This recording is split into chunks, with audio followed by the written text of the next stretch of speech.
हो अपनों से अपनी बातें तो खुशहाली हो हर घर में, दिल शांति जीवन में तो हर मानव मुस्काए। भाइयों बहनों माताओं, मैं प्रतिदिन आपके पास हाजिर होता हूँ, चहकता हुआ, मुस्कुराता हुआ। अभी मैंने 2 दिन पहले कहा ऐसे पुष्पों का एक गुलदस्ता सजाइए जिसमें ऐसे मोगरे के कुछ पुष्प भी रखिए जो भीनी भीनी सुगंधी देते हैं। व्यस्त रहेंगे, स्वस्थ रहेंगे, हम सभी जन मस्त रहेंगे। कभी मत कहिए मैं आलसी बन गया, कभी मत कहिए अब कुछ काम नहीं करना। और जब कभी लगे जीवन के इस देह देवालय से, हाँ देह देवालय, विचार देवालय, हाँ मन की तरंगों का देवालय, ये शुभ कर्मों का देवालय, ये पवित्र भावों का देवालय, कभी लगे कि अब तो बहुत कुछ हो गया, अब नहीं करना है, केवल विश्राम करेंगे, तब गंगा माता का स्मरण कीजिए। संतुष्ट सतत योगी यदात्मना दृढ़ निश्चयी, संतुष्ट रहेंगे। मान योग, पुण्य योग, ये भक्ति का योग, ये वैराग्य का योग। हमारे रोहित भाई कह रहे थे ईश्वावाक वंशु, ईश्वाकु वंश, राम भगवान का सूर्यकुल के वंश को ईश्वाकु कुल भी बोलते, ईश्वाकु प्रजा। और बताया ईश्वा अर्थात जैसे गन्ने का रस जैसा मुंह, श्रीमुख से ऐसी वाणी जरे, ऐसी वाणी बोलिए मन का आपा खोई, और इनको शीतल लगे आप भी शीतल हो या रहीम जी, आप भी शीतल हो। अच्छे कार्यों को करता ही रहना निरंतर निरंतर। अरे कभी सांस रुकी क्या? सांस रुकेगा तो राम नाम सत्य और सत्य कहता गत हो जाओ। सांस रुके तो कलम कान पे शेठ जी टक्की रही जावे, और उधर कटा वारंट मौत का कल की पैसी पड़ी रही जावे, और जेंटलमैन के हाथ की घड़ी रह जावे। आपा ने कई करो सतत कर्मयोगी बननो है। श्री राम कथा आपने सुनी है, एक बार नहीं 50 बार आपने सुनी है। के ने क्या वरदान मांगे ये भी आपने सुने हैं। लेकिन आज प्रश्न चिन्ह यक्ष का है, इतना तनाव क्यों, झगड़ा क्यों? बहू आती है, बहुत सारी गुणी बहू है, बहुत सारी बहुएं ऐसी महान है, घर पे पेड़ से संस्कार लेके आती है। बाबुल की दुआएं लेती जा तुझको सुखी संसार मिले, मायके की कभी ना याद आए, ससुराल में इतना प्यार। शिक्षा बहुत अच्छी, बहुत सारी बहुएं, बहुत सगुणी है। पुत्र पवित्र के कुल दऊ, मैं उन बहुओं को, उन बेटियों को, माताओं को, बहनों को प्रणाम करता हूँ, नमन करता हूँ, जिनके बहुत अच्छे संस्कार है। आते ही सोचती है मैं सासू माता जी, मेरी 2 माता जी, एक मेरी पेहर की माता जी, एक मेरे सासू माता जी, बहुत सेवा करती है, बहुत ध्यान रखती है।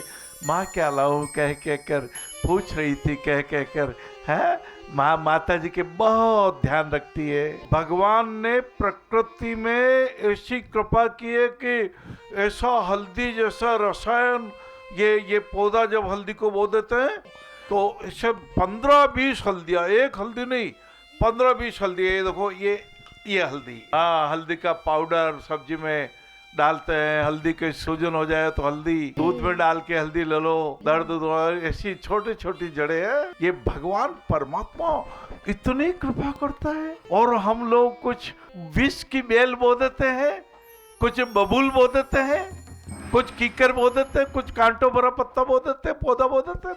ना ऐसे हजारों माता पिता जो दुखी हैं उनको आप सुखी कर सकते हैं, करना चाहिए। अपना कर्तव्य है, अपनी ड्यूटीज में मान ले, अपने अपने अपने प्राथमिकताओं में मान ले। ये माताजी पिताजी के साथ हम रह रहे हैं, मत कहिए हमारे साथ माता पिताजी रहते हैं। हम माता पिताजी की कृपा से उनकी शरण में रह रहे हैं, उनके साथ रहने का सौभाग्य मिल रहा है। कितने भी भजन गा लो, कितने भी कविताएं बोल दो, लेकिन प्रैक्टिकल रूप से जब तक सेवा नहीं करेंगे लाला, पुण्य प्राप्त नहीं होगा। ये पुनीत पुण्य जो हमें हमारी रक्षा करता है, हैं? तो राम भगवान ने सुना, हाँ माँ आपने कुछ गलत कहा मांगा माँ कैकेयी माँ, मेरी मझली माँ, 14 साल का वनवास मांगा ना आप मेरे लिए पुण्य का काम होगा। मैं ऋषियों के पास रहूंगा, मैं महर्षियों के पास जाऊंगा, मैं नदियों के सरोवर में स्नान करूंगा, मैं अपने आप को कृतार्थ करूंगा। बड़ी भागी वह बेटा है जो पितु माँ का आज्ञाकारी है। माता यदि यही आज्ञा तो जिंदगी पवित्र हमारी। लाला आंखों में नेत्रों में जल भर लो, आपकी पलकें भीग जावे। श्री राम कथा हो महाराज, राम नाम वरानने सहस्त्र नामम तुल्यमम राम नामम नौरमे। श्री राम भगवान ने कहा, पूज्य पिताश्री मुझे आशीर्वाद दीजिए, पिताश्री मुझे आपके श्रीमुख से कह दीजिए, हाँ बेटा आप वरदान, आपने मेरी सौगंध खा करके वरदान दिए। पिताश्री आप तो कहते थे रघुकुल रीत सदा चली आई, प्राण जाए पर वचन न जाए। आपके वचनों की रक्षा होनी चाहिए पिताश्री। पिताश्री सुन रहे हैं, बोल नहीं पाते। मन में आता है, राम मेरी आज्ञा की अवहेलना कर दे तो अच्छा है, मेरी आज्ञा का उल्लंघन कर दे तो अच्छा है। कह दे कि मैं नहीं वन जाऊंगा, वन में भेजने का पिताजी आपको अधिकार नहीं, माता आपको भी अधिकार नहीं है। लेकिन वो तो मर्यादा के पुरुषोत्तम है। अभी पुरुषोत्तम मास इसी वर्ष 1 मास अधिक है, उसको बोलते पुरुषोत्तम मास। उत्तम में उत्तम, पुरुषों में पुरुषोत्तम, मर्यादा के पुरुषोत्तम, सूर्य कुल के हजारों कोटि सूर्य के सरिता देवता। ऐसे राम भगवान ने प्रणाम किया और मन में सोचा मैं कौशल्या माता जी का आशीर्वाद ले लूं, मुझे देर नहीं करनी है।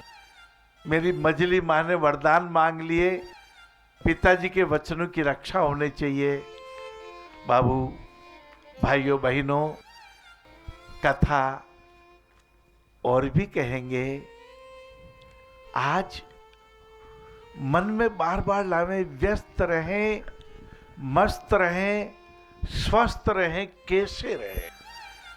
स्वस्थ रहने के लिए एक तो देह को, जो देह देवालय है, मत कहिए मलमूत्र का केंद्र है, ये कहिए ये भगवान की कृपा का प्रसाद है। ब्रह्मा जी ने हमें बनाया है और हमें सहस्त्रार चक्र, हाँ महाराज, सहस्त्रार चक्र जो अपना माथा है, अपना मस्तिष्क है, हाँ अपने छांदोग उपनिषद में तो दिया है कि इसी सहस्त्रार चक्र में समुद्र है, तालाब है, यहाँ एक पीपल का वृक्ष है, उस पीपल के वृक्ष से आनंद का रस टपक रहा है और हम साधक रूप में उस पीपल के वृक्ष के नीचे बैठ करके भौमा के दर्शन करना चाह रहे हैं। आत्मरूप भव, अपने आत्मबल जगाए भव, अपने स्वास्थ्य को उत्तम बनाए भव। दैहिक ताप में 3 तरह के ताप है, वात रोग, वायु रोग, ये वायु रोग हो गया, गठिया हो गया, ये तनाव से हमारे तो ये मुट्ठी भी खुलती नहीं है, उंगलियां खुलती नहीं है, ये हो गया। अरे तनाव क्यों पैदा किया, ये टेंशन रूपी शत्रु को क्यों आमंत्रित किया, ये ब्लड प्रेशर कंट्रोल से बाहर कैसे जाना दिया, आपको डायबिटीज हो गई, आपने शक्कर लाडू ज्यादा क्यों खा लिए, अब हो गया तो इसको कंट्रोल करो। हाँ, काम वात कफ लोभ अपारा क्रोध पित्त नित छाती जारा मोह सकल व्याधिन के मूला एही ते उपजई बहुसूला। मोह अर्थात अज्ञान। ये शरीर मेरा निरंतर रहेगा, अज्ञान है। सबसे बड़ा झूठ ये है कि शरीर हमेशा रहेगा, नहीं रहेगा।